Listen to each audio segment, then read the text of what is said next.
હાલો ફૂલ બાકાજી કી જન્માષ્ટમીની મોજ। સૌથી પહેલા આપણે કૃષ્ણ ભગવાનની આરતી કરી। આરતી લઈને એટલે આપણે બે ગયા ઢોલ લઈને મંડી ગયા વગાડવા। જુઓ કેવી રીતે વગાડી દબા દબી ફૂલ બાકાજી। આ છે મોટું કી અને જય શ્રી રામ લખાઈ ગયું છે। તો ચાલો હવે આપણે આગળ વધતા ફટાકડા ફોડીએ।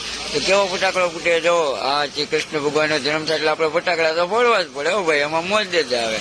હા, સૌથી પહેલા તો આપણે કાનુલામને મટકીને ખોલો રાખીને હાથ અડાડી દીધો સેફટી માટે। આ તો સેફટી જોઈએ ને એટલે આપણે સેફટી માટે હાથ અડાડી દીધો અને પછી સાનું મના હટાકથી કોઈને ખબર ન પડે એવું આપણે કામ કર્યું હતું। શું કામ કર્યું હતું તમારે જોવાનું છે ને, ચાલો જોઈ લ્યો। અંદાજથી પેલા આપણે છોકરાઓને હાથ અડાડીને ઘોડા લઈને ભાગી ગયા। લેવું પછી કીધું હવે પડો તા તો ભાઈ અમારા હીરાભાઈ મીંડા ડિસ્કો કરવા અને મીંડા મટકી ફોડવા। તો પેલા તો મેં મોરલી મારી હતી, પણ મોરલી મારવા ગયો ને તો મોરલી ફાટી ગઈ। લ્યો જો કેવી ફાટી ગઈ।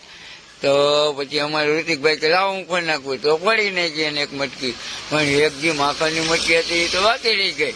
પછી કે લાવો કે પાછા ચડીને પછી મીંડા મટકી પડો તો પડ્યા। હા ત્યાં તો બધા કે આ કાળો કાનુડો। ના મેં કીધું ઉપર જ મટકી બાકી મરો પડવા પાછી। તો પછી અમારે સંદીપભાઈ મંડી પડવા, સંદીપભાઈ મટકી પડી નાખી। જય શ્રી કૃષ્ણ। હાલો મટકી ફૂટી ગઈ। મટકી ફૂટ્યા પછી હવે બધા કે કૃષ્ણ ભગવાનનો કેક કાપવો છે, તો ચાલો આપણે કેક જોઈ લ્યો। આ તો મેં ખાધો, તમે ન ખાતા ખાલી